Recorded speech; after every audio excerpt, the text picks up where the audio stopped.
So today I will first briefly recall the divisibility, and then I will carry on to the greatest common divisor and the congruence. Okay, so in the last class we discussed the divisibility. So what was the definition of divisibility? It is defined over set of integers. So we call a divides b, if both a and b are integer, if there exists another integer q says that b equal to a times q. Okay, so in that case we will call a divides b. Okay, so here we must remember that q must be integer, and we have observed different properties of the divisibility. They are simple properties, easy to prove, but they are very useful. Okay, so for the first one, like if a divides b and the b divides c, this implies a divides c. Okay, we also call that's a transitive property, like a divides b, b divides c, then a divides c. The another important property is that suppose a divides b and a divides c both. Okay, then if you take any two integers for all integers x and y, what we have, a divides bx plus cy. So bx plus cy is called the integer combinations of b and c.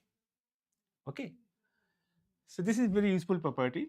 And the third one is that if a divides b, then what we can say that the absolute value of a is less than or equal to absolute value of b. So b in some sense should be more than, or the value of the b should be more than the value of the a in terms of the absolute value. Okay, so here you note that a, b can be negative integers also. For example, minus 5 divides minus 15. Okay, because minus 15 equal to minus 5 times 3, where 3 is an integer. Okay, and if you look at the absolute value of minus 5 is 5, and absolute value of minus 15 is 15. So this condition is true. Okay, so these are different properties, and there are some more properties you can derive, but these are the main basic properties of the divisibility. Okay, now we define the prime number. When an integer is called prime, or when a positive integer is called prime. So here I first note that the 1, we first exclude the 1. So 1 is neither prime nor composite number. Okay, so we first look at the all positive integers. So you know it starts from 1, then 2, 3, 4, 5, 6 onward. So we first exclude 1. Okay, so 1 is neither prime nor composite numbers. Okay, so now what about the other numbers? When an integer n greater than 1 is called prime number if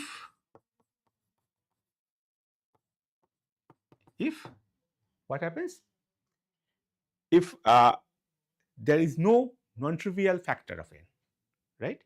So for example, say 7. What are the factors of 7? 1 and 7, right? But those are called trivial factor. It will be true for every number n, right? So we have to exclude these such factors.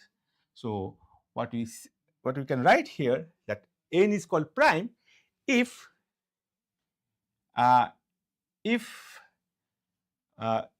for all a greater than 1, a divides n implies a equal to n. Okay, so other than 1, if there is any other factor other than 1, if you take any other factor higher than 1, then it has to be n only. There is no other choice. Okay, so in other words, 1 and n are the only factors of n. Then we call prime. Or if you look at not prime, so composite number. So n is called composite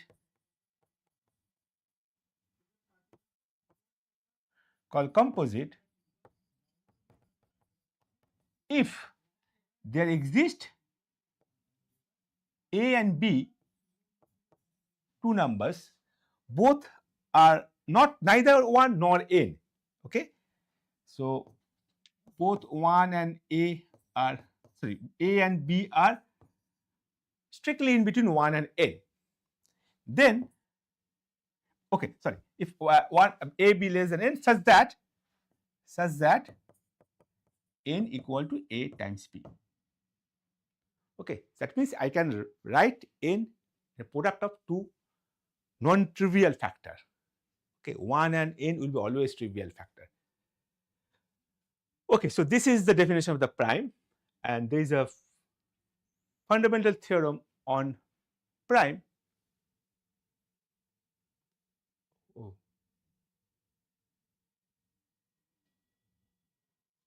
Okay, so let me create some more pages.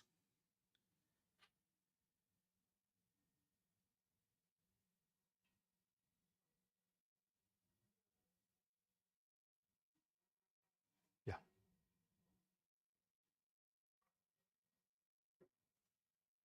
Sorry. Yeah. Okay, so we have defined the prime numbers. So there is a first non-trivial theorem I will state today. For today's first non-trivial theorem is the fundamental theorem of arithmetic. I will not prove this theorem. It is, we know this theorem from school times. Like we have seen this theorem, we have applied this theorem several times. But if you want to prove it, then you have to prove by induction or some other method. That I will not be going to details of the proof, but what I will do, I will try to see how we can apply this theorem. Okay, so what is this fundamental theorem of arithmetic? If you take any integer n greater than 1, any positive integers n greater than 1, okay, can be written as product of the primes. Okay, it's called prime factorization. So prime factorization theorem is, we can also call this theorem as prime factorization, right? We all know that. Like for every integer n greater than 1 can be written as a product of prime number.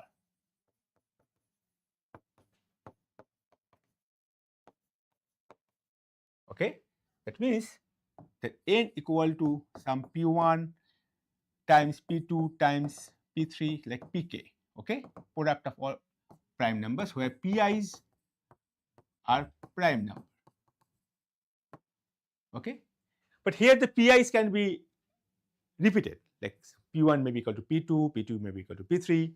Okay, so I'm not saying here they are distinct, but if you just club all the identical primes, then what you can write instead of like this, you could write like n equal to say q1. Q1 is another prime which appears say a1 times, then q2 which appears a2 times, and so on, and qk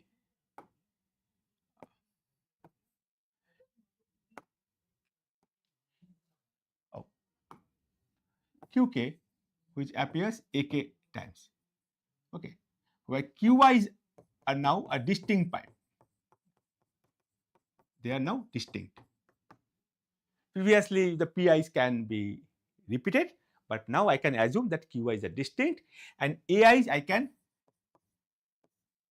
take their positive number. Okay, so sometimes what happens, even if qy's are not present in n, we can include qi. Just for the sake of simplicity, you can keep some qy's where ai is non-negative. Okay, so sometimes we take ai also non-negative. That means ai for some, say for example, say a1 is 0. What will it will mean that q1 power 0, which is 1, that means q1 is actually not present. Just for the problem, for the sake of the problem, we have kept q1, but q1 is not present. But what will happen, what we can ensure that all ai's cannot be 0, right? So at least some ai should be positive. Okay, so this is called the prime factorization, and this is prime factorization theorem or fundamental theorem of arithmetic. There is another fundamental theorem called fundamental theorem of algebra. In many domains, we have the fundamental theorem. Fundamental theorem is something basic result which is used widely. Okay, so this actually capture the how n any integers can be written, like we can always write in terms of the prime, and that actually is very useful. Okay, good. So with this, now I move to the greatest common divisor. Okay, so okay, maybe before that, maybe we can just have a quick some example, then we come to the GCD. Some examples related to this. This is simple, just to see what is happening. So what are the prime numbers? First of all, the prime numbers are 2, 3, 5, 7, 11, 13, and so on, right? Okay. And now if you take any numbers, say I take say 100. This 100 will be what? Like it will be 2 into 2, 4 into 5 into 5, right? So it is 2 square into 5 square, right? So sometimes what we can do, we can write 100 here, and then okay, we divide, we factorize 100. Okay, you got say 10 times 10. It might be 2 times 50 also, whatever way you like. Then 10 can be split like 2 times 5, and this 10 can be split 2 times 5. Okay, we build a tree. Okay, and then whatever we have at the bottom, okay, means where you can't split further, these are prime numbers. 100. Okay, so this is prime factorization of 100. You can do similarly for any other integers. Okay, yeah. So now I go to the definition of GCD. So this is, so far we just talked about the prime numbers and the prime factorizations for integers. So now I talk about the greatest common divisor.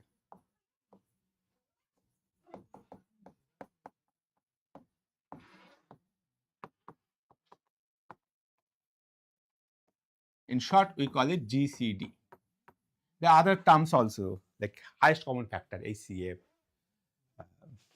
Okay, so GCD, I will use that word GCD, the greatest common divisor. What is the definition of the GCD? So GCD is for two integers. Okay, so we take two non-negative integers or positive integers, say.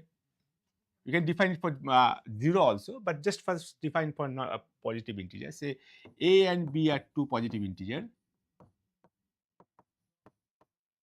Okay. We write GCD of A comma B is called GCD of A and B if, so we have two integers A and B. I want to define the GCD of two integers A and B. Okay. So how do we define GCD of two integers A and B? So D should be a factor of A and B, both. It's called common factor, right? So D should divide A, D should divide B, right? That's one condition. We have one more condition. So this is called the common factor. So if this happens, we also call D is a common factor of A and B. Okay. So this says the common divisor, common factor. Now we have to talk about greatest. Okay, so how do you say greatest?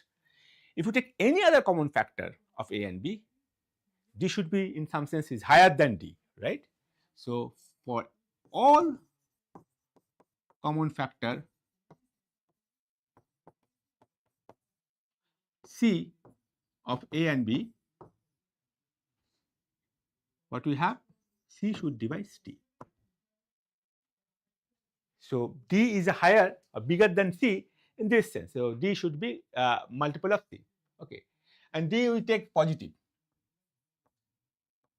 D we take the positive numbers. Okay, the GCD we always take the positive one.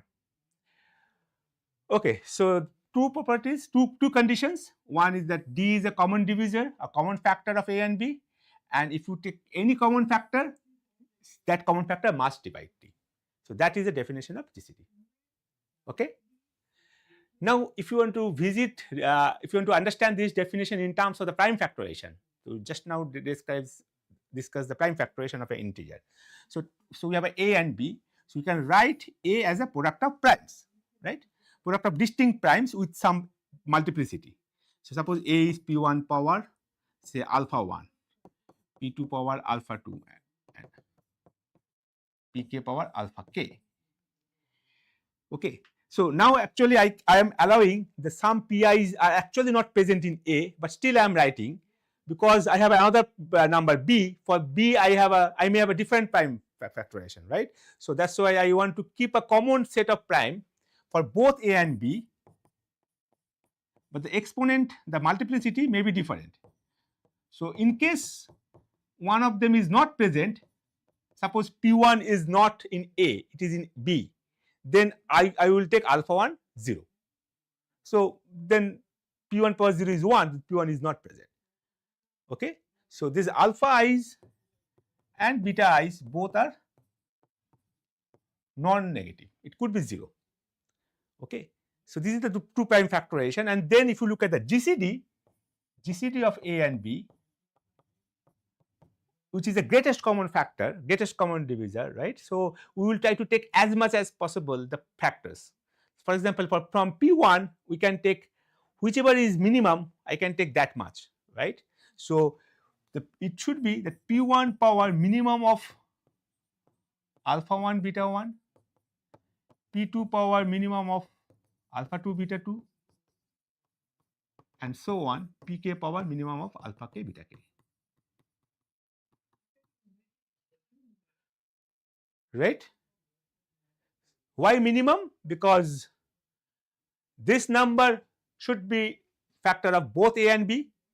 So I can take any number less than alpha 1, then it will divide A, but not, there is no guarantee that it will divide B. So for that I also have to take the exponent which is also smaller than or equal to beta 1 also. So the maximum I can take which is minimum of both alpha and beta 1. Just take an example, then it will be clear. Like say we have two numbers, say 60 and say just take an example, say 80. Okay. So what will be the prime factorization of 60? 60 will be like 2 times 30, so 4 times 15, right? 2 square times 3 times 5, right? 15 times 4, 60, right? This is the prime factorization of 60. And if you do same thing for 80, it will be 2 to the power 4 times 5, 16 times 5, right? Now I can just, if you want to write in this notation or in this language, I will add 3 also, but with power 0. And these are like power 1. I can write 3 power 0 here in order, but just okay. So we have written like this. So now the GCD will be what? GCD will be minimum of this. So right. So GCD of 60 and 80 will be 2 power 2 times 3 power 0, which is not present, I don't have to write, times 5, which is 20. Right? So just take the minimum of that. So this is the straight from the definition, like why it will be GCD. You can check both conditions easily. The first one is that if you take the minimum, this number will divide both A and B, okay, because the prime power whatever you are taking is smaller than what actually are present in A and B, smaller than or equal to it present in A and B. That's why it divides both A and B. The condition 1 is satisfied. Now for condition 2, if you take any number which divides both A and B, that also have some prime power, right? So P1 power something, and that something cannot be more than minimum. If it is something more than minimum, then it cannot divide A or B. Okay. Suppose alpha 1 is say 3 and beta 1 is 5. So that means A equal to P1 cube times something and B equal to P1 power 5 times something. And you are taking something more than minimum of 3 and 5. Minimum of 3 and 5 is 3. So you are taking D is P1 power say 4 times something. Now if you look at the P1 power 4, this no way it can divide A. A has already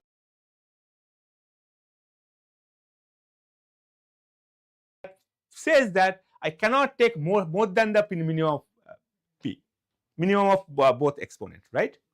So that is the kind of argument for the condition 2. Okay, so we see this result for any two integer a and b. Just look at the prime factorations and then look at the minimum. Okay, so we have the definition of GCD, but in school days we have done GCD in different ways, not in the factoration. So factoration is definitely one method. If I give some little bigger number, say suppose I give 255 and 867, I want to compute GCD of 255 and 867. Okay, so then I need to factorize these numbers, right? So factoration is usually not easy problem. Factoration is actually, in fact, it is actually a hard problem in terms of the computer computer ability. Okay, like you can write an algorithm for factorations, write a program, and give a very big number, then computer will not stop. It will continue for a long time, maybe several years for the finding factoration. So for classical computer, factoration problem is usually hard. And just to give an information that in quantum computer actually it is easy. So quantum, we don't have the quantum machines yet, but if we have the quantum machine in future, people are doing research on quantum computer, quantum algorithms, machines, try to devise quantum machines. IBM, Google, they're all trying to build a quantum because the quantum has more power than classical computer, what we have. And if you use a quantum computer, actually factoration problem will be then easy. But anyway, other than this computer, if you want to do manually, just a human wants to compute the factoration will be very hard, right? So what we usually use, the division method, right? So you remember like how would you compute GCD? We compute, like we divide 867 by 255. Okay, we get something, maybe 3 as a quotient, right? So how much you get? 55, 7, right? 765, right? Then the remainder will be 102. So now you keep this remainder and you take this number, right? You take this number here, and then we divide again. Now it will be easy, like you just take the remainder, I said quotient 2, 204, then 51, right? And then what we'll do, we'll take this number. Now it is 202. So what is the GCD? Huh? What will be the GCD after doing these steps? No, so what number? So no, not this. These are the quotient, right? So the last one you divide and you get remainder 0. This is the GCD. This number is GCD. So 51 is the GCD.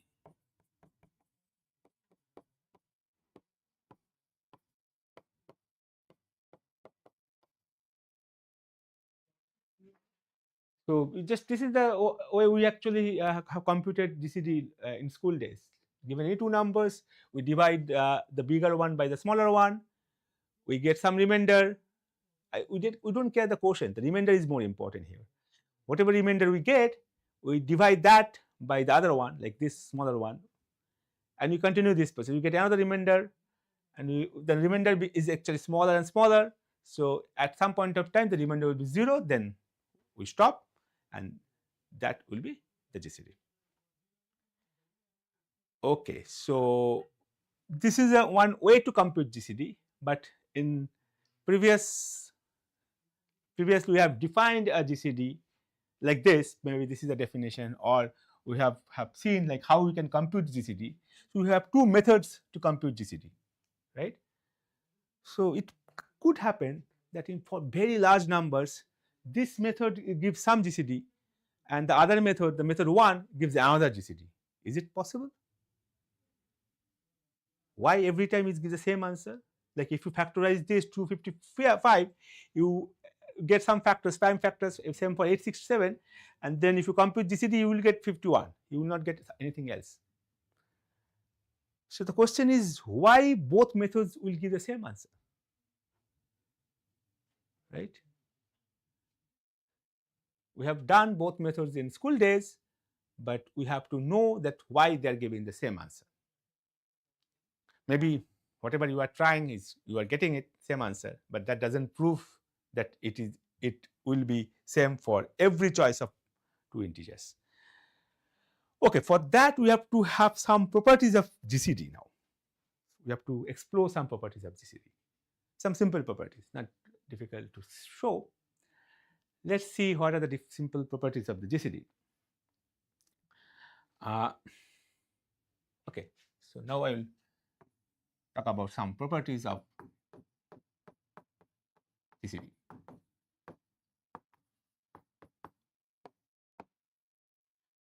Okay, so if you take two numbers A and B, compute GCD,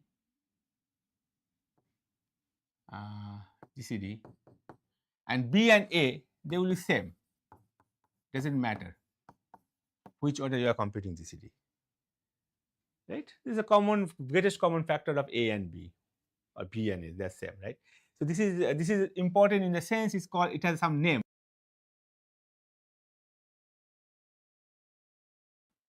Okay. So commutative means what? Commutative means like if you switch the order, the value remains same. Like if you want to add two integers, it is commutative, or multiply two integers is commutative, but division is not. Like A by B is not same as B by A. So commutative is not always true. For some cases, it is not true. For GCD, it is commutative. There is another property called associative. Okay, what it says, you first compute GCD of A and B, and whatever you get, you compute with C. So I have three numbers A, B, C. So I want to compute GCD of three numbers. How you can compute? You compute first GCD of A and B. You get some results. With that result, you compute GCD with C. Okay, so that would be same as if you just switch the order, like GCD of A, comma GCD of B, comma C. Okay, like if you remember, like for addition is associated, like A plus B bracket plus C is same as A plus bracket B plus C. Okay, so again it doesn't matter like in which order you are actually computing the GCD. Like numbers are there in order A, B, C, but which GCD you compute first? Whether you compute GCD of A and B first or B and C first, doesn't matter. So because of this result, we write like GCD of A, B, C all together. This is because of this is true, we can write GCD of three numbers. For example, GCD of say 60, 80, and say 90. We have already computed GCD of 60 and 80. We have seen it is 20, right?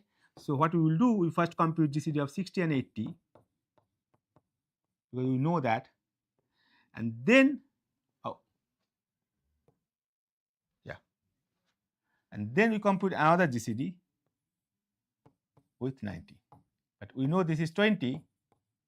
This will be GCD of 20 and 90. That you can check it is 10. I'm not doing it because you can see that 10 divides both 20 and 90, and 20 cannot divide 90, so 10 should be the highest common factor.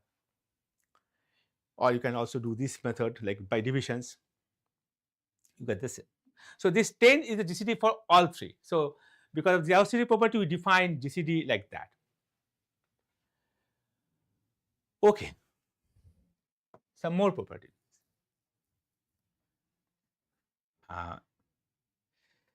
This is next two properties are something important. we call two numbers relatively prime. So A and B are called relatively prime.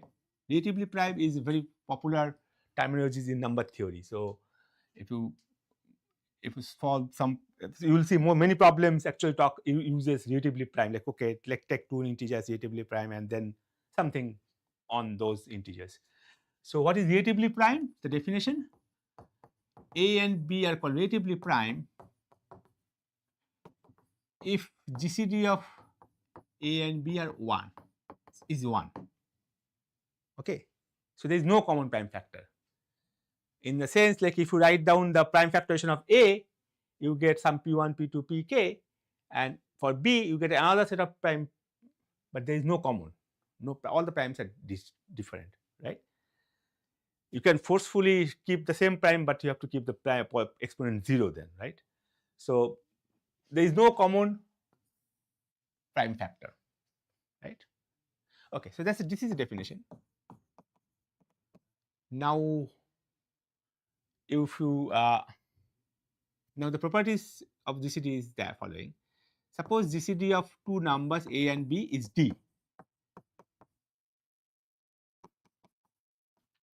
Okay, then A by D, B by D are integers because A by D, because D divides A, so A by D must be an integer. Also D divides B, B by D must be an integer, but they are relatively prime. So they are, moreover, they are relatively prime. Means A by D and B by D are relatively prime. So that means you start with any two numbers, may not be relatively prime, compute the GCD, and then you divide these two numbers by the GCD. You get a smaller number, and these two smaller numbers will be relatively prime because we actually have taken out the common prime factors. So whatever the common prime factors are present for both A and B, we have taken out. We have divided, means we have all these common factors are out. Okay, so whatever is left has no common factors. Okay, and that's why the GCD is 1. So GCD is 1 means what? No prime common factors, no prime factors. That's why so we call it relatively prime. The primes are kind of disjoint. Prime factors of A and B are disjoint. Okay, so A by D and B by D are relatively prime. This is easy to prove actually. You can prove like by looking at the prime factorizations, like A is say P1 power alpha 1 Pk power alpha k. We are writing in terms of the common prime, but now alpha I, beta I can be 0, right? And the D is what? D is P1 power minimum of alpha 1 beta 1, right? We have already seen this. We are using the first result, like first. So we have seen two statements, right? One statement on the GCD is just by looking at the prime factorizations, look at the minimum, and the another is just by doing the iterated division, just divide like that. Okay, so depending on the problems, you have to choose whichever is appropriate, right? So you have two ways to approach the GCD problem. One approach is by using the prime factorization, the other one by using the division. If you want to compute, then always the second method is better. Okay. Okay, so this is the GCD, and then what will be A by D? A by D will be P1 power alpha 1 minus minimum of alpha 1 beta 1 Pk. You just subtract minimum, right? A by D, so it will be like P1 power minimum. So if you have a division in denominator, that will be in exponent, it will be minus, right? Similarly for B by D, it will be beta 1 minus minimum.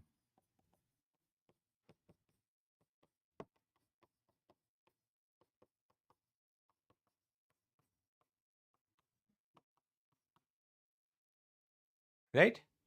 Now I have to prove that GCD of these two is 1.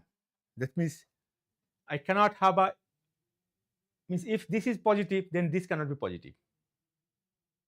So when you take a now if you to take a GCD of these two, that means you have to take a minimum of these two, and so on, right? GCD is minimum of.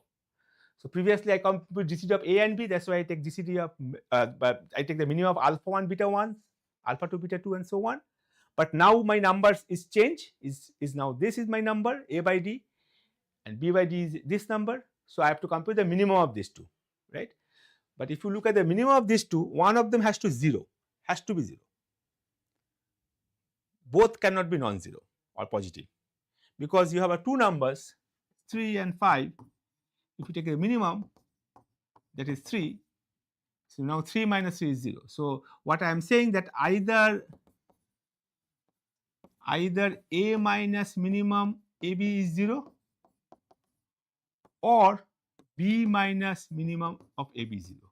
One of them should be 0, maybe both 0 if A and B are equal, right? But both cannot be 0. That is not possible. So one of them, either this or this, must be 0. This or this must be 0. And that is what relatively prime means, right? I don't have no common factor. So if you take the minimum of A by D, B by D, minimum of this is 0, minimum of this is 0, minimum of this is 0. So GCD of A by D and B by D will be P1 power minimum, which is 0, P2 power minimum, which is 0.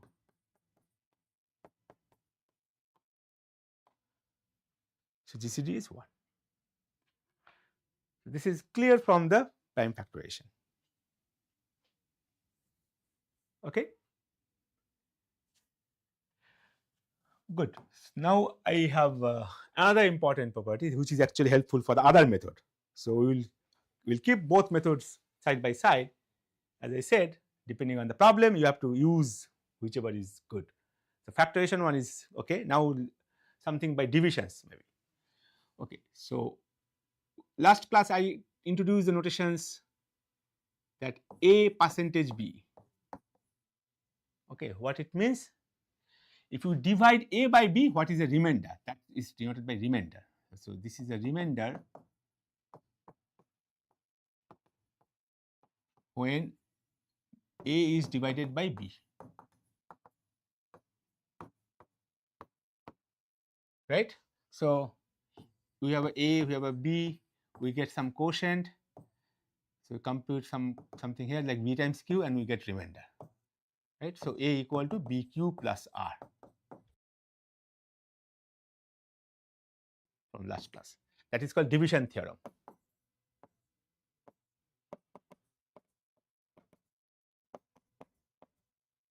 Okay. So division theorem says that if you take any two integers A and B and you want to divide A by B, there will be a quotient Q and the remainder R. Okay, so there is one more point in the remainder R is that it should be remainder. That means it should be in between 0 and the B. Okay, let's assume B positive. You are dividing by some positive numbers. So remainder should be strictly smaller than B. That's why it's called remainder. Remainder actually you get a smaller number, right?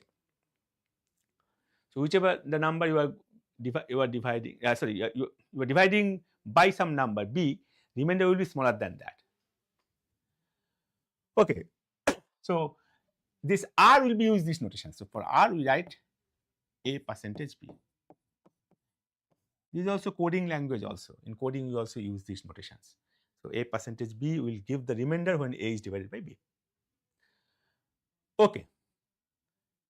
So now with these notations, we have another property on GCD. Suppose I want to compute GCD of A and B. This will be equal to GCD of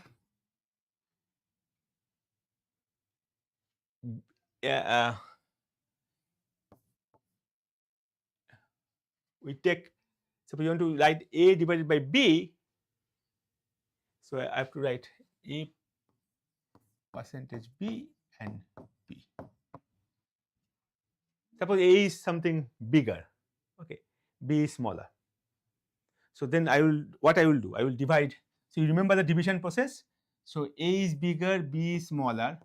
We divide the bigger one by the smaller one. We will get some remainder R. Okay. And we will continue this, right? This is the first step. Okay. So this is the first step. I want to compute GCD of B and A. First get the remainder. So what this result is saying, our goal is to compute GCD of A and B. Okay. But this will be same as GCD of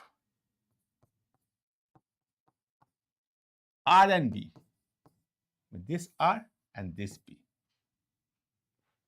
So instead of computing GCD of B and A, or A and B, compute GCD of R and B. Now R is smaller. Now we can do the same process. Now we divide. Now we take this B here, right? We get another remainder. Let's call it say R1. Okay. This is R1. Okay. Then we get remainder R2. Okay. So GCD of R1B is same as GCD of R1 and R2. Okay. And we can continue this process. So if you can prove this result, this is a property of GCD. If you can prove this property that GCD of A and B is same as GCD of the remainder R or R1 when you divide A by B and the B, right? So if we have this property, if you can prove this, then you can use this property repeatedly, and we have the result that what we are saying, that the GCD computed by factorations or computed by these divisions will give the same result. Okay, let's see an example. Like say, what was the example we have taken? The number we have taken 255 and 867, right?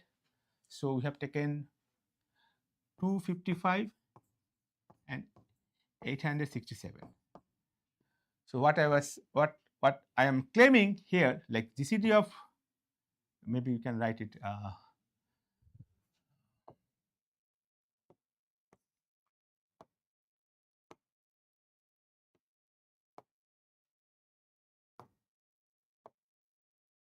So this GCD of 255 and 867, right? So what we want to compute this. Maybe we can use the white one.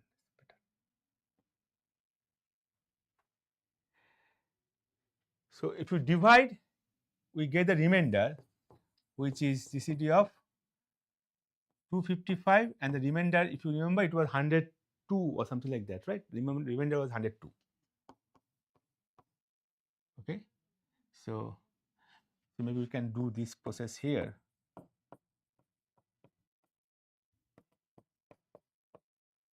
So GCD of these two is same as GCD of this and this. Now again I divide 102 and 255, and we get something 204, so 51, right? So this will be GCD of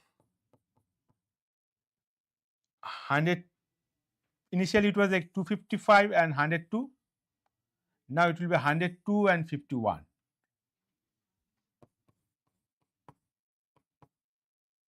And then when you divide, it becomes, the remainder becomes 0. So we know this GCD is 51, because 51 divides 102. If you take two numbers, when one number divides the other number, GCD will be the smaller one, right? So 51 will be the GCD. So 51 is GCD for these two, but these two are same, and this two also is same. And that is what I want to compute. So I want to compute GCD of these two, but I reduce this problem into GCD, computing GCD of these two. Then again I reduce this problem. Okay, instead of computing GCD, why not compute GCD of these two?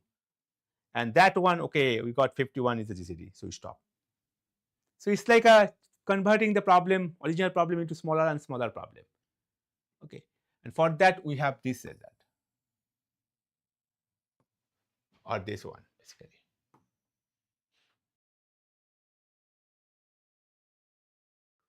Okay, so how do we prove this theorem? Let's try to this property.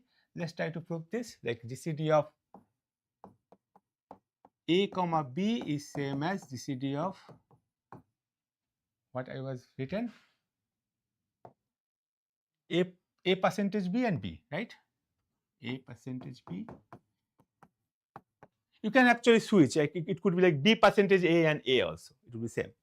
But just I took a percentage b and b, whatever is written last slide. Okay, so how do we prove it? We have to use the division theorem. We know that b equal to aq plus r, right? And this is your r, the remainder, right? So what we have to use the GCD division theorem, okay? B equal to aq plus r, and this is your r. This is I have to show, right? Nothing is given. Just okay. So now I will follow the definition. Okay, the definition means that the GCD definition. So we know that GCD of AB means, say, let's prove it. So proof. So let D be the GCD. So D I'm calling GCD just D. Okay. Now we know that D divides A and D divides B, right? So D divides A and D divides B. GCD must be a common factor. It is something more than that, but that's okay. So we'll use that also. So D is a common factor of GCD and A and B. But what is R? Okay, R is basically B minus AQ. So that implies D also divides B minus AQ, because D divides B, D divides A, so D divides AQ, any multiple of A, in particular AQ. And if you just subtract two multiples, it will still be multiple.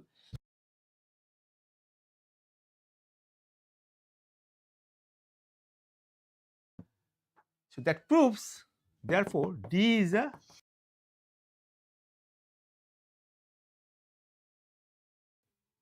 both R and B. Okay, so I got a common factor of both R and D. Thank you.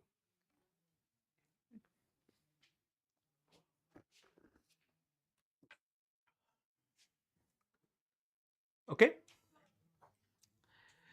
so I have to prove D is the GCD of this R and B. So I have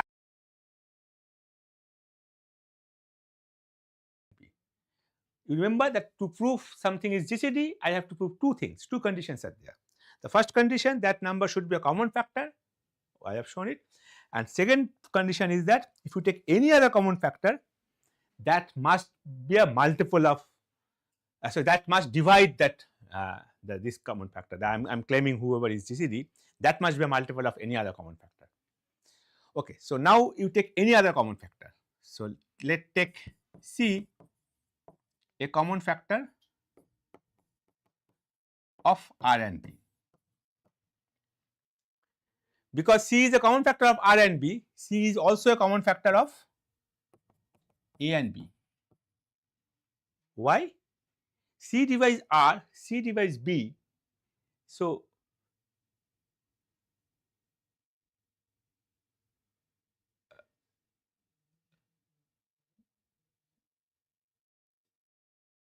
just a minute, I've written something wrong here.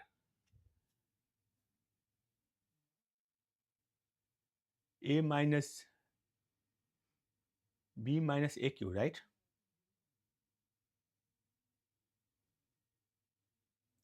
Take what is happening here, like C should be a common factor of A and B, right?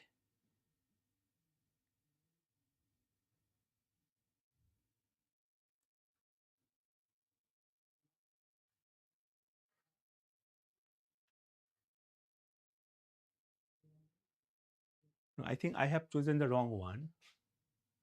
It should not be the B. It's A equal to BQ plus R. A equal to BQ plus R. So here A is a number which is BQ plus R.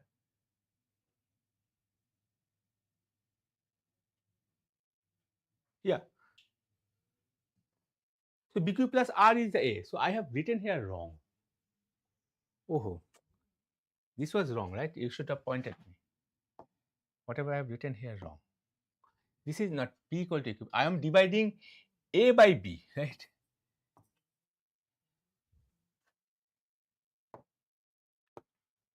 So BQ plus R, A equal to BQ plus R, right? Not B equal to AQ plus R, right? I am dividing A by B, so the remainder is R, so it's a B into quotient plus R. That is my A, right? So now C is a common factor of R and B, so C divides R as well as B, so C divides BQ and R, so BQ plus R, so C divides A also, right? But if C is a common factor of A and B, you know D is a GCD, right? So that implies C must divide D. And that is what I have to prove, that C must divide D. So D is a GCD of these two numbers, R and B. So once again, so we just start with GCD of A and B. Let's call it D. So D is my GCD of A and B. I want to prove that D is also GCD of R and B. Okay. Instead of A, I am making it R. I'm changing A to R because R is something smaller. Okay. So what I am doing, okay, good. So you know D is the GCD of A and B. That means D is a common factor of A and B. That actually proves that D is a common factor of R and B also. Okay. So this is not right. This is A minus BQ. I have to write this is A minus BQ. But still this is okay. This will be A minus BQ.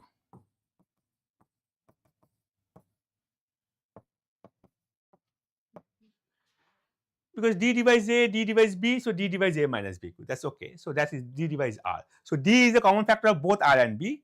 This is the first condition. And second condition, if you take any common factor, that also divides D.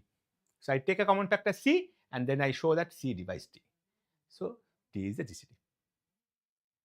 Okay, so this actually helps to prove this is a property which helps to prove our division theorem, like what about our division method to compute the GCD.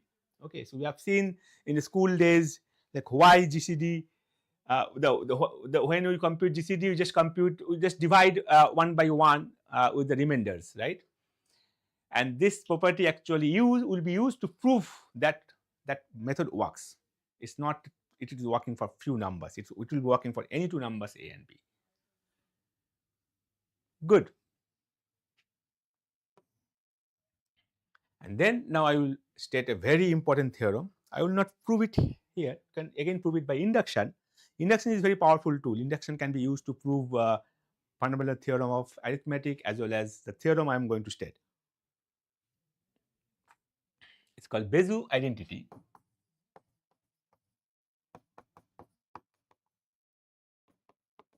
It's again related to GCD. So I have two integers A and B, and GCD is some number D, right? So D is the GCD of A and B. Okay.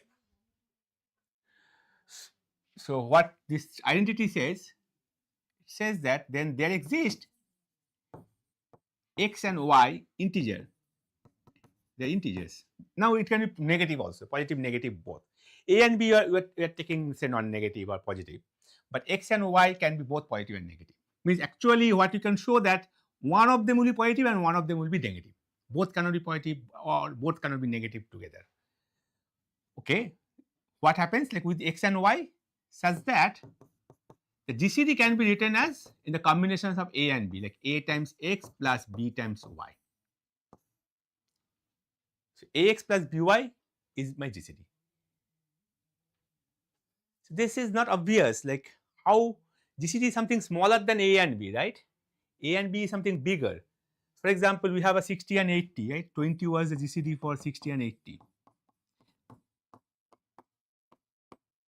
But this is easy to see for 20. Okay, just what I will do, I will take X to be, so I want to solve this one, like A is 20, say, so 60X plus 80Y should be 20. So what I can take, x is -1 and y is +1. Then you see you get 20. So this is not for any this 60 and 80. If you take any two numbers, say say take some numbers which are relatively prime, say 9 and say 17. You take any numbers, that's okay. GCD of 9 and 17 will be 1. And I can actually combine 9 and 17 to get 1. How? So 17, actually 9 times 2. 9 times 2 is 18 plus 17 times -1. Basically, you can write minus. So 2 will be my x and -1 will be my y. So ax plus by equal to 1. So this is fantastic result. Like just take any two integers, you want to compute, suppose you know GCD, and that GCD can be written as a combination of these two numbers. Although it's called Bezout's identity, people have later on realized that it's nothing. This identity has nothing to do with Bezout. Bezout has not stated this theorem, or maybe he hasn't proved this. So originally, it was implicitly mentioned in the Euclid method, like Euclid. We call it a Euclid algorithm to compute GCD, right? Whatever we have seen in the school, like divide and divide and divide, get GCD. That's called the Euclid method to compute GCD. And prime factorization, the prime factorization method. Okay, the Euclid method is actually, so the way Euclid has written is, if you read the inside, how it is written, it implicitly talks about these type of things. So it is implicitly, not explicitly stated, this theorem. So Euclid didn't write explicit whatever I have written here. Okay, but in the proof, actually implicitly it is somehow it's written. That's why it can be attributed to Euclid also. And even for the Indian mathematician like Aryabhatta also has used this, has proved this similar variant of this statement. Okay, so whatever we see in modern mathematics is much more simplified versions of what actually was present long time back. Like originally it was proposed in some format, some different version, different type of notations are used, and today is like a more filtered, modified, simple version. So this is very simple versions which can be attributed to a Euclid or Aryabhatta. But anyway, this is popularly known as Bezout identity. So what it says that given any two numbers, I can have a combinations which can be by which I can write the GCD. It's a very useful result. Let's try to see two applications of Bezout's identity. One is just a problem. The other one we will try to use as a practical problem. Okay, so you know n choose m, the binomial coefficient, right? You can write like n factorial divided by m factorial n minus m factorial. N is greater than equal to m, right? So what the result says that n choose, so this, yeah, the GCD of n choose, so n and m. So this is the notation we know already, right? The problem proves that GCD of m and n by n times n choose m is an integer.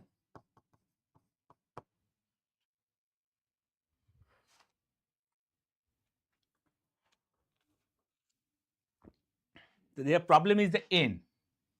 Okay, so because n is in denominator, right? Otherwise, everything is integer. N choose m is integer. We know that any n choose I is an integer, right? It's a number of ways I can choose I from n elements. Okay, this is a binomial coefficients. So if you do not know what exactly it means, it is a counting, it is a number for a counting problem. What is that problem? You have a people of n, you have a group of n persons, and I want to make a team of m out of n persons. How many ways I can make? So this is exactly the number of ways I can make team of m people from a group of n people, and that has to be integer because there is a number of groups, possible groups, and that is the expression is in terms of the factorial notations. Okay, so if you just want to write this, so let's call GCD is d. So d by n. Now we know the definition of n, choose m. Just try to write this.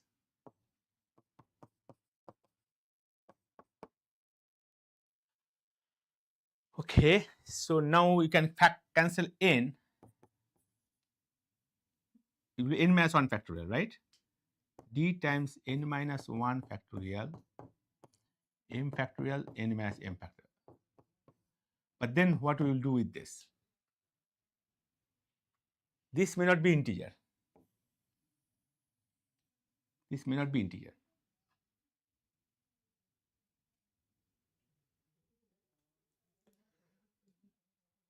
So any idea how to proceed this problem?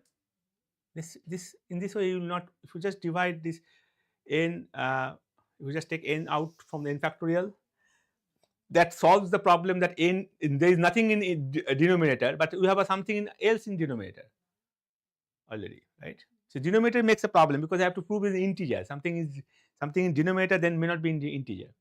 So somehow you have to cancel n in appropriate way. Okay. So what on the other hand, what we can use, we can look at the GCD in terms of the Bezoos identity. So I haven't used how the D can be written, right?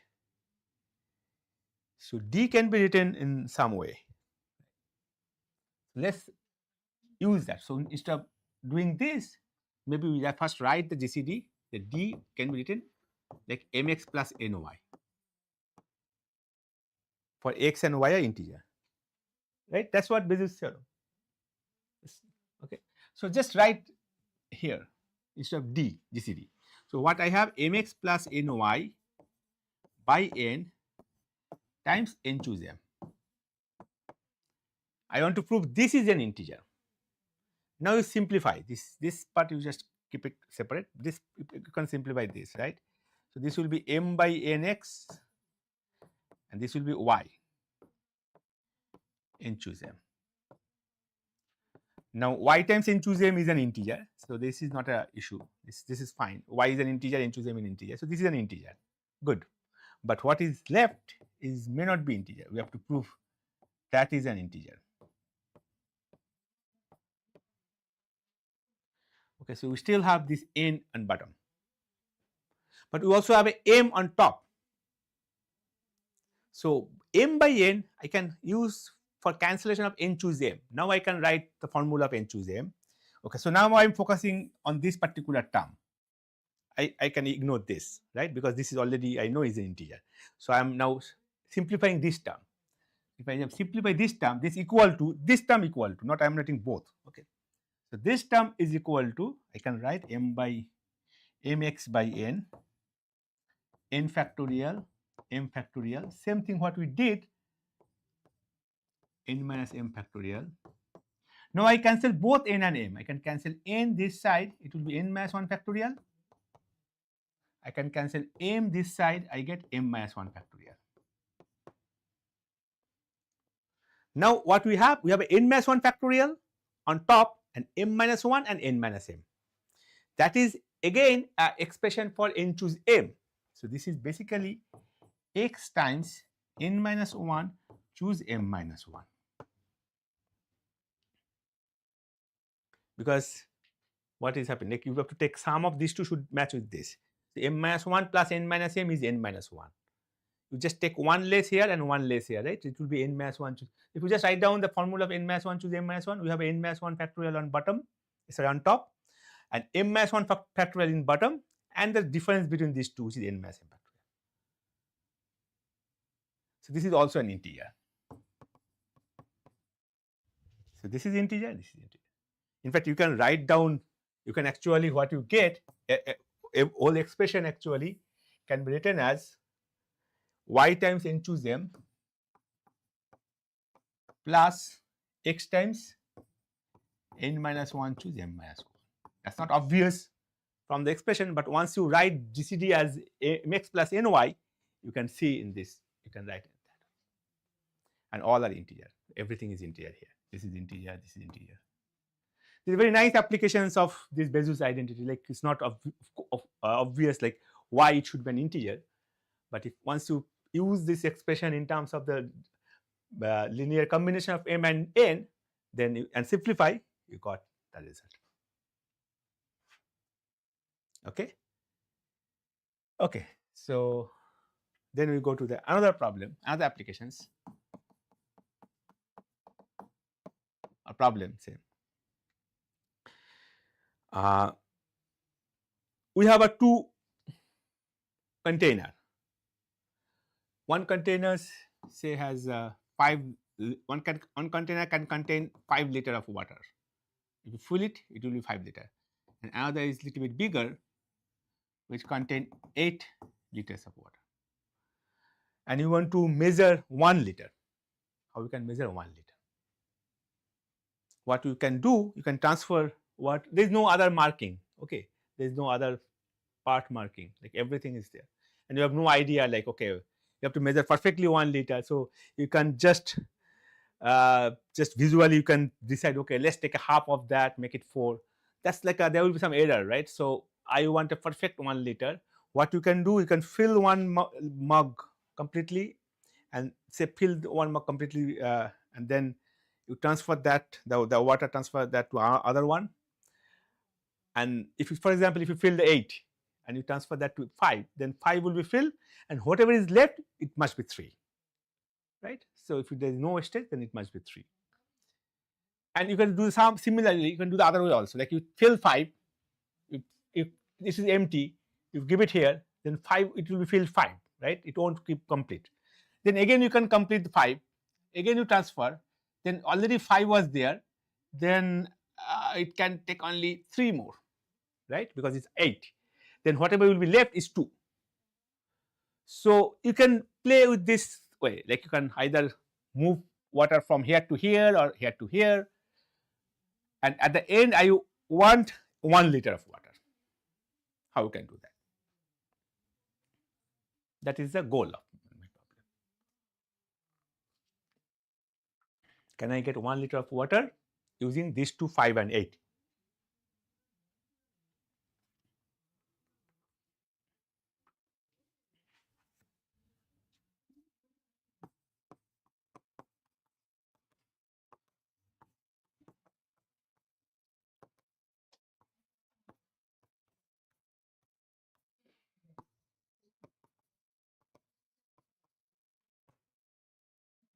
So you have a big tank where you have lots of water.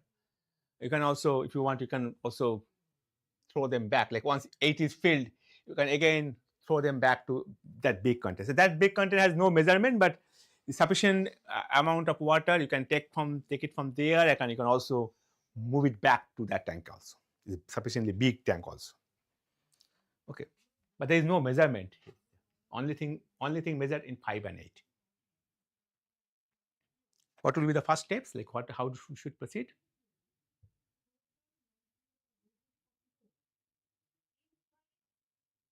Try it. It's not a difficult one, just a good puzzle. But this is eventually connected with the Bezoos identity. I will tell that. But for the time being, just forget the Bezoos identity and see how we can solve this problem just from the given description.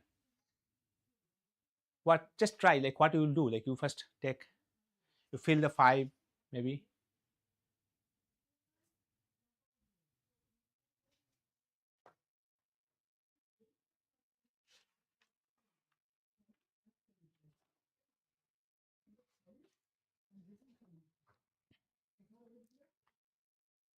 No idea?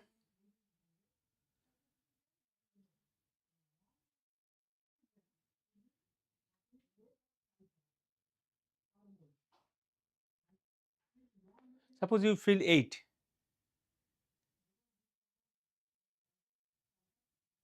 Uh,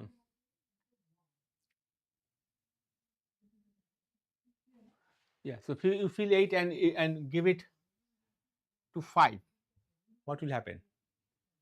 So I make a list like 5 liter and 8 liter. So I first fill 8 and give it to here. So then it will be like it will be full 5. This will be 3, right? Then I can, so what we have to do, otherwise you cannot do anything, that whenever it's filled, better to remove it. Means you better remove the water back to this container, so that you can again fill, right, from the other one. So you can make it 0 and 3, because it's just sent back to tank. Now you can take this here, 3, 0, and then you fill again. And another thing, like whenever you get empty, maybe better you fill. Either you fill by the other one or you take it from tank. Just if you take it from here, then it will be like a loop. Like again you get 3 here. So better you take it from the tank, then you can actually fill 8. Like you get 3 and 8.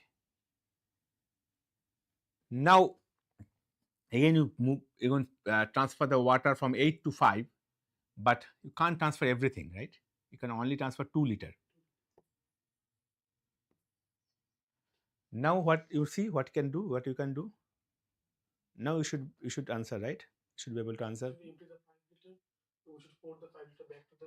So you just fill the, yeah, just send back these 5 liters. You make it empty, yeah, and then you put 6 liter here, but you can only get 5 and 1 will remain. That is what I want. Okay. Okay, so this is one. Now can you try the other one? Let's say you have again I want 1 liter of water, but I have say maybe 7 and maybe 15. That's an easy one, maybe. I want 1 liter. Now you have idea. Now we will put 7 liter, and then we will put the 7 liter on the tank, and again we will put 7 liter. Then again we will pour it in the tank. Then 1 liter we will get. Yeah. So you fill the 15. You transfer twice, right? So you just fill and empty, fill and empty. So what is happening here actually? So you see for this one, actually I am always filling the 8 one and cleaning the 5 one. So 5 liter one I am subtracting, and I'm adding the 8 liter one. So I'm adding several 8. I'm adding 8, 8, 8, several 8 maybe, and subtracting 5, 5, 5, several 5. If I add x many 8 and 5 many y's, subtract 5 y many 5's, then what I am getting, that 8x minus 5y. We know the GCD of 8 and 5 is 1. Right? There should exist some x and y for which 8x plus 5y equal to 1. The Bezout identity. So there exists x and y integer. So here y is positive integer, but anyway, x and y integers such that this is equal to 1. Maybe if y is negative, say maybe I can write minus, right? Then I can make y to be positive. Okay, so 8x minus 5y equal to 1, where both x and y are now positive. So once you identify x and y such that 8x minus 5y equal to 1, then you know what you have to do. You will fill 8 liter x times and you clean the 5 liter y times. Okay, how you will do? Okay, you first fill the 8, you give it to 5 completely. Once the 5 is filled, return empty it, and again whatever is there 8, you just fill it to 5.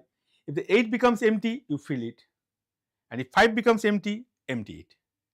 So that is the process. So whenever 8 is empty, you fill it. So that's why you get 8, 8, 8 added. 8 will be added, and whenever 5 is emptied, you just subtract 5.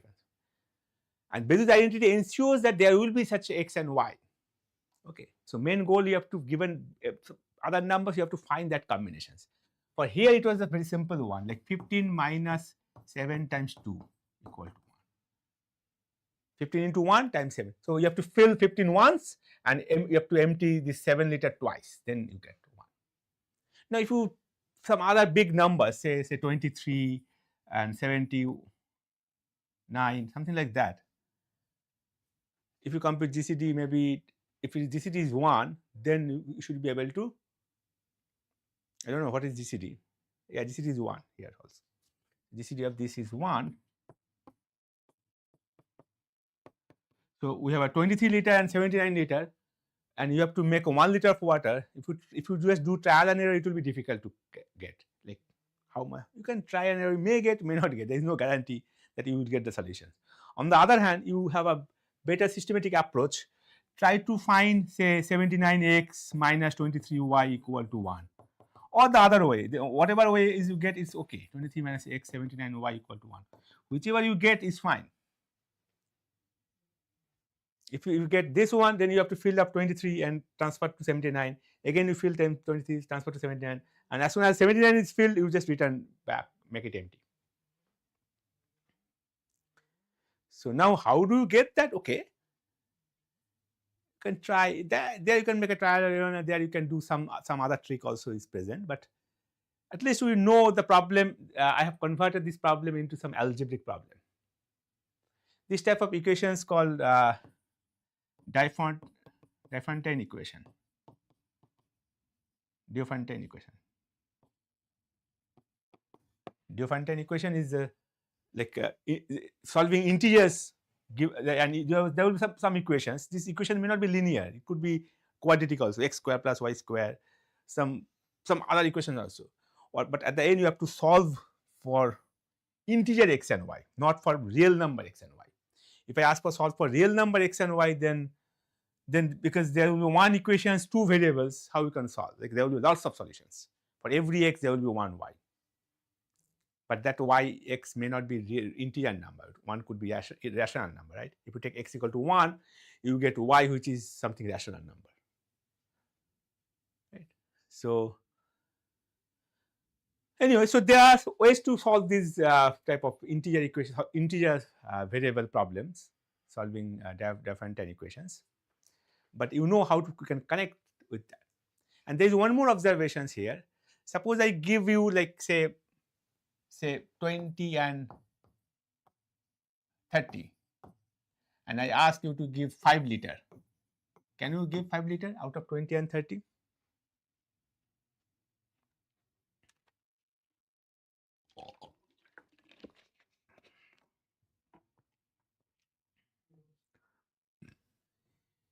Yes, you can't do that because GCD of 20 and 30 is 10. So whatever you do, essentially you will do 20x plus 30y. Like you add 20 liters x times, you empty 30 liter y times, you get 20x plus 30y. And this will be always the multiple of GCD of 20 and 30. That means it will be always a multiple of 10. So which you can only do the multiple of 10. Any number multiple of 10, you should be able to do that. Like 10 liter, 20 liter, 30 liter, 40 liter, 50 liter. All these things can be easily obtained from these two, but not other than multiple of 10. Okay. So this actually characterizes this type of problems. We actually have a characterization. The characterization is that we have 2 container, liter A liter and B liter. Okay. And GCD is D. So all the multiple of D liter, you can get it by using A liter and B liter containers. And there is a method to get it. Like you will be trying to solve this type of integer variable problem. And if you take any other number which is not multiple of D, you cannot get it. Never get it by using A liter and B liter. So you know which one you can do, which you cannot do. For whichever you cannot do, there is nothing. You'll stop there. Like okay, we can't do this. But whichever you can do, you have to find out x and y. That's another step I haven't explained. How do you get the x and y? Once you know how to get an x and y, then you can actually apply these steps, right? Otherwise, you do not know which x and which y. You can always do one thing. There will exist some x and y, so you can always try fill 7 and empty 15, fill 7, empty 15. You can do like that. At some point of time, it will be like here. Suppose you start from 15 and 7. If you do the other way, it will be like say 7 times 7 times. So 7, we're adding 7 and filling the 15. So empty the 15. Then possibly you get like how much? Like as 7 times 4, 5, 6 is 42, right? 7. How much it will be? So can you find 7x minus 15y equal to 1? The other way, like 15, we have solved for the 15x minus 7y, but can you solve for this? You can try. Just see, like try for some x like 5, 6, 7, 8 like this, and you should be there should be something. 10 is not working, 11 not working, 12, 10, 14 is a big number. Maybe 18. 7 times 18 is what? No, I don't have to go. Oh, just 3. Okay, just 3. Yeah, we had a small number. 7 times 3 minus 15 times 2. Right? 7 and 3, 21 minus 30. So if you look at that solution, what you will be doing, like you will be filling 7, transfer to 15, again fill 7, transfer to 15, is still okay. Again fill 7, you transfer to 15, but you can only fill 1. 14 was already, so you fill only 1. Then 6 is left, okay, no problem. Empty it.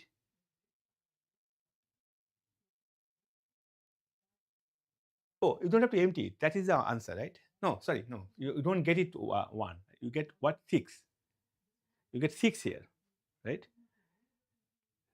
So you first transfers, okay, you transfer again 7.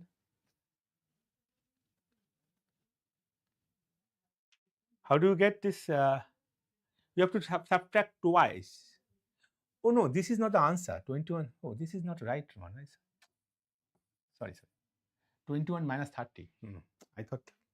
Yeah, so you have to get the right one. Like 7 times whatever it is, 7 times something. You have to fill up that many times and you subtract 15. So 12, right? 80. No, 12 will not work. No, 12 is not because here the last digit of 7x should be either 1 or 6. Then only you can get 1. So last digit of either 1 or 6. So if 3 doesn't work, then 4, 5, 6, 7, 8. 8 might work. 56. No, that's still not working. 9, 10, 13. Yeah, 13. 13 is number. So 7 times 13 is 91 minus 15 times 6. Yeah, right. So you have to do that, like fill 7, 7, 7, 7, 13 times and transfer 15, and you have to empty 15 6 times. Then the 1 liter will be there. But anyway, so you don't have to like systematic way, like you just fill the 7 consistently and then empty the 15 one. Okay, so or you just look for this solution. Looking for the solution will be easier actually. Then you can write down the solution. Okay, let's do some more problem, then you can stop in some. Wow.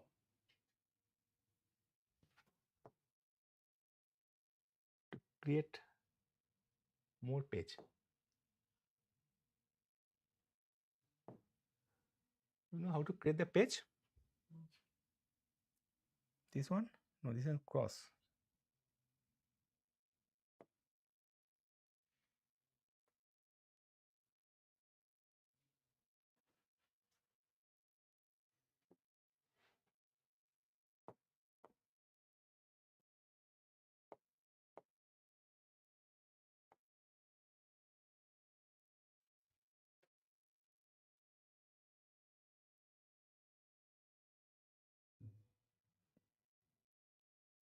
So where we are right now?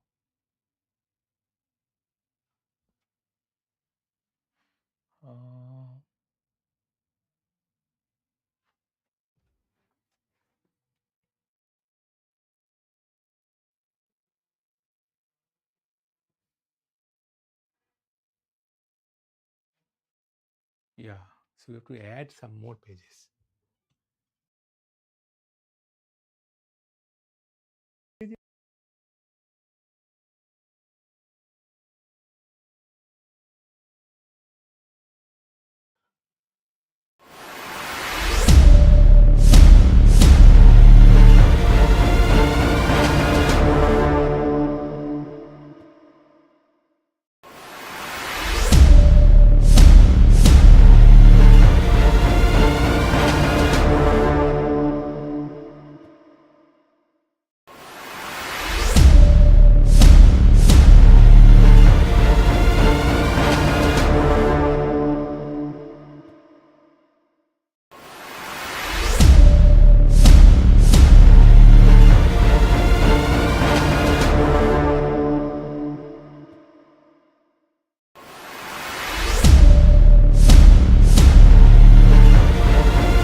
Yeah. So we have seen the Vesuvius identity applications. So now we see some more problems in the GCD. Okay. So let's do something simple. Let's say what is yeah. Okay. So if we were to compute GCD of uh,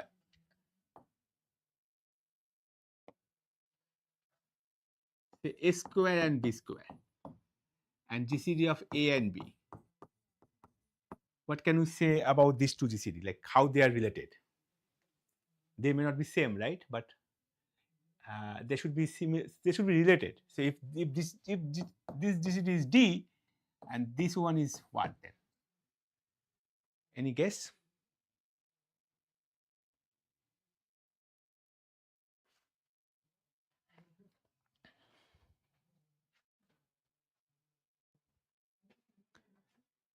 This will be D square.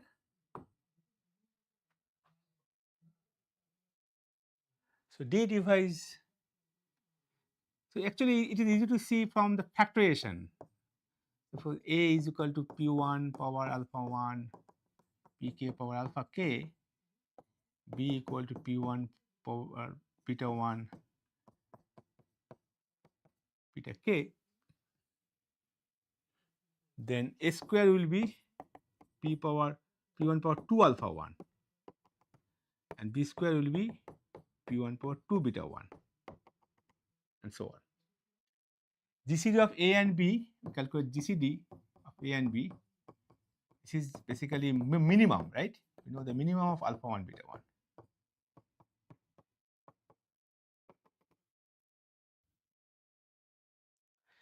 And same will be here.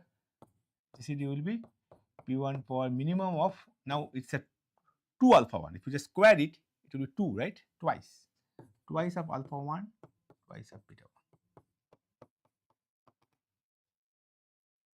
But this is nothing but 2 times minimum of alpha 1 beta 1.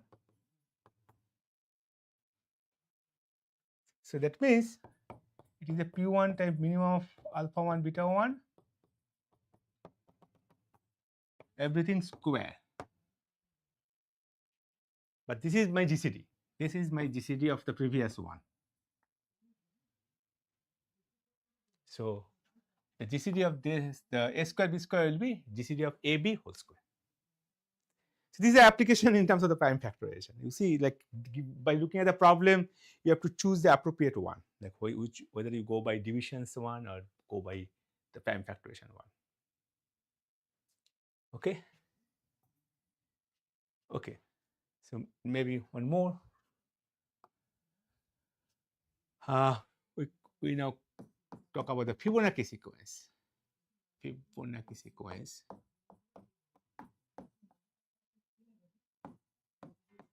What is that? So it is a sequence like it starts with 0 and then it has 1 and after that the first two numbers are 0 and 1 and after that what you are doing, you are just adding last two numbers, like 0 plus 1 is 1, then 1 plus 1 is 2, then 3, 5, 8, 13. You continue like this. Okay. So this is 0, 1. This will be F2. This is F3. This is F4. F5. Right. So F1 is 1, F2, F3, F4, yeah, and so on. So in general, Fn equal to Fn minus 1 plus Fn minus 2.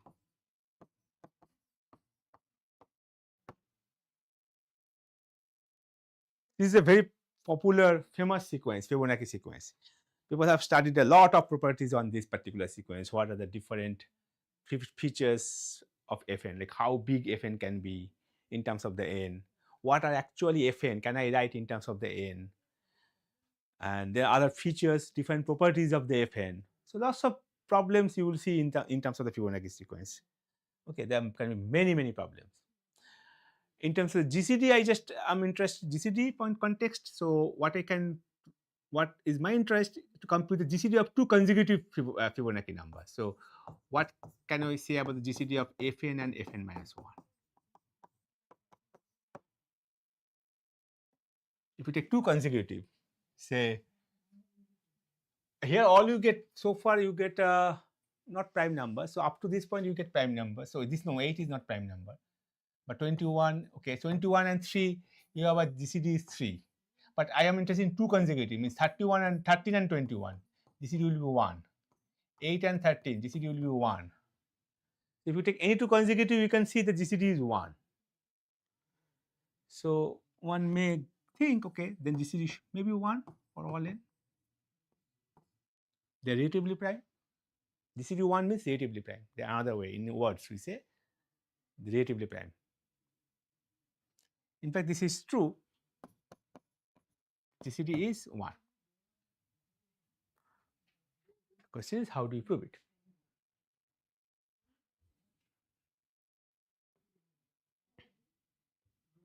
So you remember there is one property I mentioned for the GCD, like by using the divisions, like GCD of A and B is same as GCD of A and when you divide B by A, something like that.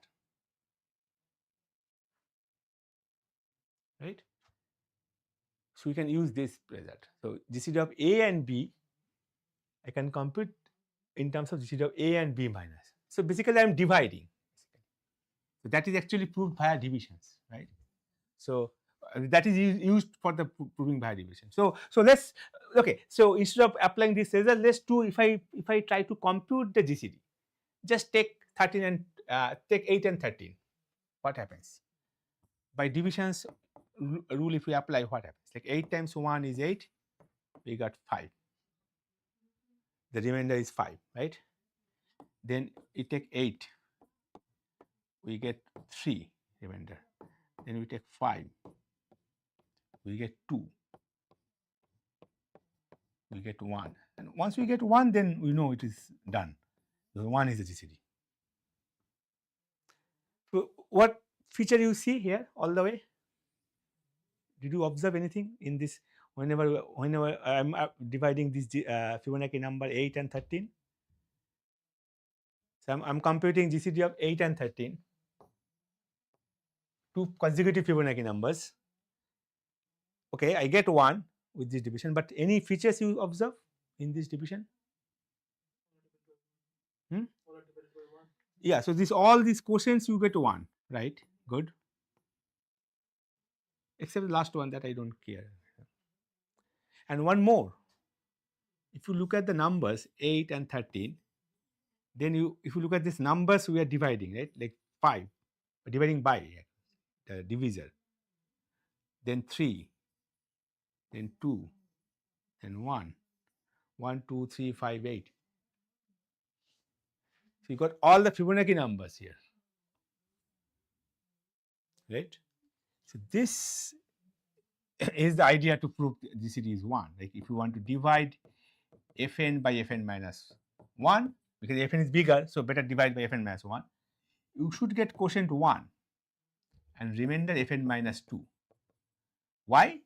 because Fn equal to Fn minus 1 plus Fn minus 2. So you multiply by 1, quotient 1, and this is your remainder. So Fn equal to quotient 1 times you are dividing by Fn minus 1 plus the remainder Fn minus 2. Okay, and same thing applies in next step. Like you take Fn minus 1 now. Now instead of n and n minus 1, now n minus 1 and n minus 2. So again you get quotient 1 and you get remainder Fn minus 3. And it will continue.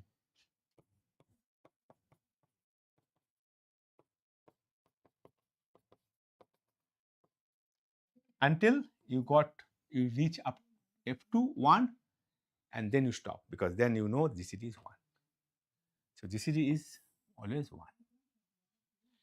You can prove it by induction also, instead of showing these divisions all the way. This is basically the intuitions, and this is good enough to prove. This is, if you state like this is good enough to say that GCD is 1. This is one way to establish the proof, and one can just prove it by induction also. Okay, so there are many ways to prove, but the main intuitions is actually here.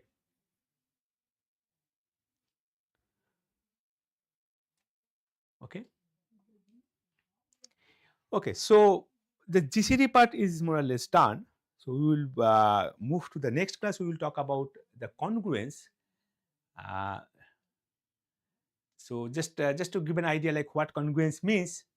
So we have seen the last class. We have seen the remainder. Like when you divide A by B, like we also have seen here. We look at the remainder, like A percentage B or B percentage A. Like here A divided by B and R is the remainder. Okay. So 1 and R, we know that should be always between 0 and B. Okay. So that means if you take any number, instead of say A, if you just take say any number n, say, and you divide by B, then you must get remainder R. So that means n should be equal to some Bk plus R. Okay. So B is some number. So B can be like some fixed number. So let's fix B. So B say is 5, or maybe 6. Say B is 6. Okay. So then n can be written as 6k plus R. Any n can be written in this way. And we know that R has only 6 choices. R can be 0 or 1 or 2 or 3 or 4 or 5. These are the 6 choices for R. Right? Because it has to be less than 6. So any number can be written as 6k plus R, where R is either 0 or 1 or 2 up to 5. Okay? Okay, so now to define something called congruence, residual system. This is called the residual system. This is called the residual system. Okay. So we use this idea to define something called congruence.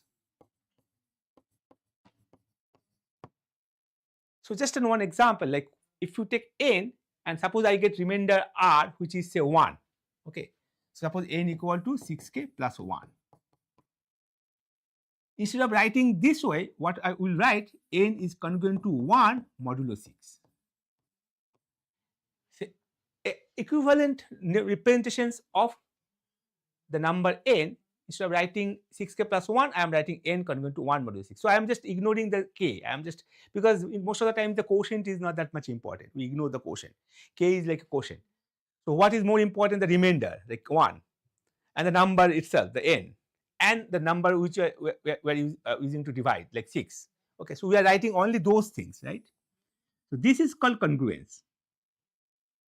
The next class we will see like this notation, this simple notation. First of all, we will see different properties of these notations, the congruence. Like we have seen several properties for GCD, so we will see several properties for the congruence, and all those properties actually can be used nicely to solve many problems, which you can actually solve without the congruence, but it will be more clumsy. But here it will be more simple way to solve those type of problems. Maybe you can see one problem with two solutions, like one without using the congruence and one with the congruence. You will see that with the congruence, the solution looks much simpler, much easier. Okay, so this is about like the congruence, which actually use the concept of the divisions, nothing else, nothing new. Okay, okay, so that we will see in the next class, the congruence class. Okay, so you have any questions, you can just ask me. Stop. Like anything on the problems and so far we have discussed.